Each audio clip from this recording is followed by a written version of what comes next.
some words need no introduction.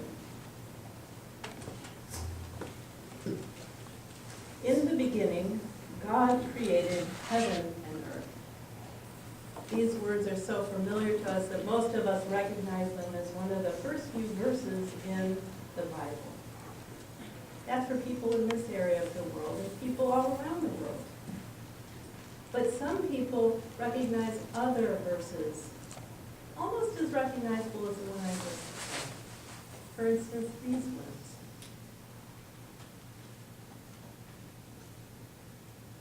The Tao that is told is not the eternal Tao. The name that is named is not the eternal name. The unknowable is the eternal Tao. These are the first lines, the opening lines of the Tao Te Ching. And if you look right here, you can see the Tao Te Chings that I have currently in my library, and there's quite a few of them. And it's because after the Bible, the Tao Te Ching is the most translated book in the entire planet. So what makes this book so special? This was my first Tao Te Ching, by the way. And I have to tell you, I love this book.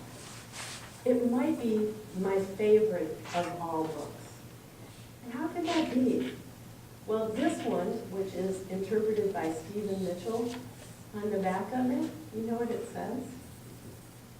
The wisest book ever written. Well, I love it so much that I gave it to my friend Juliet for her birthday.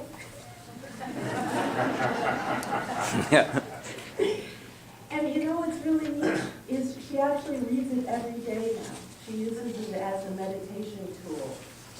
So it's quite synchronistic that she was available to come sing for us on the day that our topic is the Tao. When I asked Juliet what she loved so much about the Tao, she said, you know, it just speaks to my soul. And it's really true. It gets beneath the mind, the thinking of the identified self, and takes you to a deeper place. Some people say that it's a key to preparing life, and Stephen Mitchell says that it's a manual in the art of living. The Tao is just a beautiful, beautiful book. So I'd love to tell you about it. The Tao Te Ching was written about 2,500 years ago. And it was written by a man who's affectionately referred to as Lao Tzu. And Lao Tzu is translated to mean the old master. We don't really know much about Lao Tzu. There's a legend that has it that he was a historical archivist in a state in China called Chu, and that he was a very wise man. But he became dismayed at the ways of the world and decided just to go off on his own.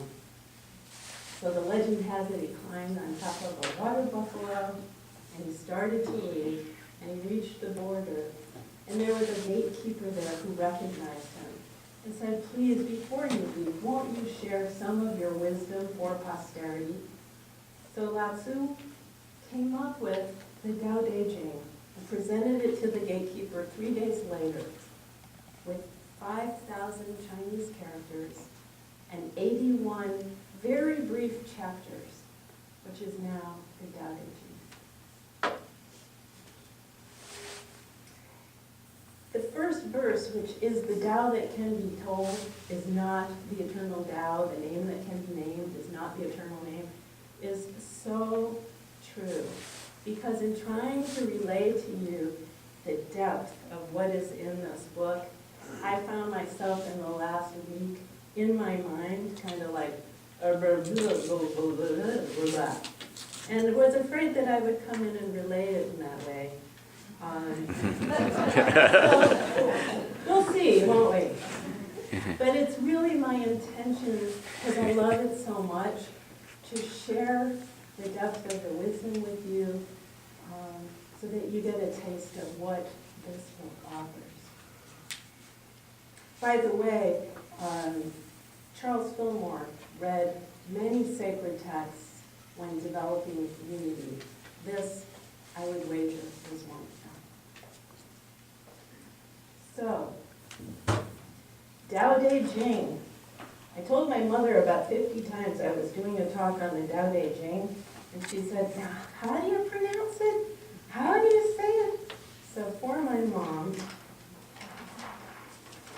this is how it's spelled, Tao Te Ching. And even though it has T's and C's, it's pronounced Tao Te Ching. Would you say it with me? Tao Te Ching. Very easy. Now, linguists battle over the correct spelling, so you'll also see it spelled this way. It's both. The world is a big place. So Tao, what is Tao? Tao, in Michelle's beautiful meditation approach to Tao, it's the absolute. It's everything and it's nothing. It's so big that the human mind can't fathom it. It's too big for our rational mind. It's outside of it. Tao also means the ordering principle of life. It's the mother of all things, and from it all things are born and all things return. It's the law, the principles of which we all reside.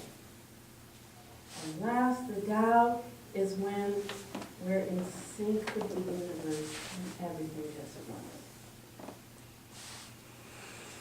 Te means virtue. In ancient times, virtue was divine potency. But as the years, the millennia move by, now virtue is sort of a moral ethics. And so I like to think of Te as both the divine potency and moral ethics. And Ching means book. So Tao Te Ching is the way, because the translation of Tao is way or path, and so it's been extended to mean the way. And so Tao Te Ching means the way and its power. So one thing about the Tao Te Ching is that when you read it, it's kind of mysterious. It's very paradoxical. In fact, you read it and often you go, huh? When people see some things as beautiful, other things become ugly. When people see some things as good, other things become bad. Being and non-being create each other. Being and non-being create each other. Okay. Well, to understand the Tao, it's best to have an idea of the ancient viewpoint on how the universe works. And so many of you are familiar with this. Yin Yang. Taoist principles are based on Yin Yang.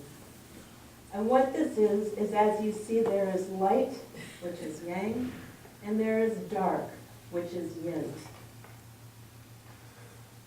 And in the Yin, which is dark, you see that it's passive, it's cold, it's contracting, it's weak.